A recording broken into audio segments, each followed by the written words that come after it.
Yes, hello everybody. Welcome to this installment of Lee's reply post.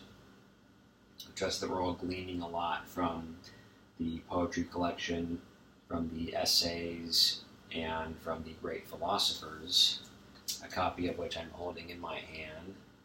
Okay, this is the hardcover version, and I love the smell of this. Oh my gosh, watch this. I want my entire condo to smell like this book right here. Listen to that. Wow. Listen to the pages crack in the spine and the book aroma rising from the pages in the John Locke chapter. Okay. All right. So, the poems. We're relating the poems to real life. I saw references to, the Lincoln Humane Society, what goes on there. I saw references to the People's City Mission downtown and what goes on there. I saw references to the bar scene and what goes on between, men and women. I won't go into too many details, but, Okay, well, poetry is about, the darker side of human life, at least in Bukowski's case. And what we read about in Bukowski's poems, we can find way back in, the poetry of ancient Greece and Rome. And why do you think that is? Why do you think there are so many similarities in human behavior, in Bukowski's characters and in the, people we meet in the literature of ancient Greece and Rome? Why would that be? It's because human beings haven't something all that much. It starts with the C, ends with the D. I might have some of this in my pocket. Right, they haven't changed. They haven't changed all that much. Okay, human natures remain basically the same. Okay, because there was greed, there was lust, there was murder, there was war in ancient Greece, and there was war in the 21st century. Life is surprise, war all the time. Okay, so while humans have changed, technologically, they've improved technologically, and they've improved in the area of, say, medicine, as far as morally, I'm not so sure they've changed all that much. I mean, it's been said that the 20th century was the bloodiest century in recorded history. But 20th century was the age of all the great human movements to build a utopia on Earth. Okay, these were the socialist/communist movements that aimed to build utopia on Earth, and look at how all of those ended. Every single one of them in mass slaughter, mass starvation. In fact, the communists murdered 100 million of their own people, and that was in peacetime, by the way. Did you know that? Right, the socialists/communists murdered 100 million of their own people in peacetime. Okay? And that's to say nothing of what, the other isms did. Okay? Have human beings changed all that much? Well, you would think so, but in the way that's the most important, morally, they still suffer from the same problems they did in ages past. Okay? So lastly with the poems, our writing is becoming more compressed and simplified and kind of more focused. That's the goal of these poems, okay, is to really help us to do just that, okay? All right, and we all should be reading 2 to 3 poems a day and thinking about these poems and letting the words and sentences get in our heads and start forming rhythms, okay? This will be good for us, trust me. You should all be reading 2 to 3 poems a day, not just Bukowski's poems, but other people's poems. Go to the Lincoln City Libraries, get a card, check out the poetry collections there. That's what I do. You can probably see all my handwriting in dozens of the copies there. And all my little unique marks in the margins, okay? Don't tell the librarians. All right, so the essays. Just a second.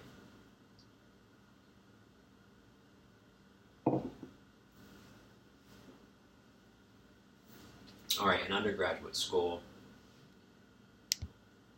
one of my communications professors, he said that, some study out there, I don't remember which one it was, I'll see if I can find out, but some study out there showed that a person's intelligence or how smart they would end up being in life depended on one factor or one major factor, and that was who that person hung out with.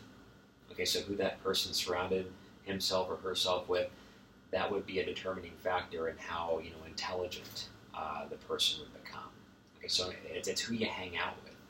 It's who you spend time around that really matters. Okay, as far as getting smart. And so when we have this book of essays, we're hanging out with really smart people who have been around the block a time or two, as it's often put. Okay, so we surround ourselves with these people every week. We're going to be getting better. We're going to be getting morally more intelligent. Okay, so that we can go out and live lives that are virtuous. Okay, or at least start moving away from some of those vices that keep us from thriving. Okay, so good work on the essays. And everybody might not be on the same page as far as which essay they like. That's okay. Different strokes for different folks. Okay. I know I kind of passed on some of them myself. It just didn't register, but maybe next decade it will. I mean, certain books will hit us at a different time in our lives than at another time or two in our lives. Okay. I know when I was in my 20s, I read Camus' The Stranger and thought it was like the greatest book ever. And I tried reading it now at 44, and it's like, what did I think the big deal was? It's stuff like that. The Grapes of Wrath hit me differently in my 20s than it does now in my 40s, and so on. You get the point. Okay. All right. So lastly, the great philosophers. Machiavelli and Hobbes. Politicians have read Machiavelli and Hobbes, especially Machiavelli. Okay. So if you want to know, why this politician or that politician, and it goes on both sides of the aisle. If you want to know why this politician or that politician is a total sleazebag, and who's a two-faced double talker, and who knows where all the bodies are buried, and you can't tell the same story the same way, in different settings. Well, it's because they're probably pulling some Machiavellian trick on us. Okay, and the goal is to keep power. If you're Machiavellian, politicians will obviously aim to keep power, no matter what the cost, or no matter what the means of getting there, no matter what the means to the end would be. Okay, it's kind of like you can lie, cheat, steal, murder, and so on if it means power will be kept. So, just look at look at these people on TV and you just kind of shake your head and like, yeah, that person's read Machiavelli. What a total slime bag that person is. Okay, well that's just how it is. I won't go into too much detail there, but they've definitely read Machiavelli. But you can get on YouTube and you can see these politicians talking about reading The Prince for the first time. It's really interesting. Okay, some of these politicians went on to get busted later on in life for various reasons. Okay, so you can check that out on your own time. But everything is so relevant today. The poetry is relevant, and the insights we get into human nature, the virtues and vices we're reading about. That stood the test of time. Machiavelli and Hobbes and the darker side of human nature and the various ways of keeping human beings with that dark human nature in line. Okay, if you're Machiavelli, it's the prince, and if you're Hobbes, it's the Leviathan. Order has to be kept, and life has to go on. And sometimes we have to give up a bit of our selfishness to make life bearable for other people, just as they have to give up some of their selfishness to make my life bearable. We all got to get along. So. This is what partially the social contract is about. We all got to give up certain things in order for life to be, livable for everybody. It can be a challenge, but, it can be done.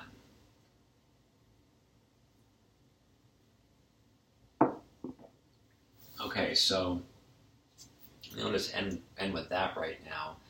And everybody's been doing good work, and we're slowly getting the hang of the cyber cafe and how it's supposed to run.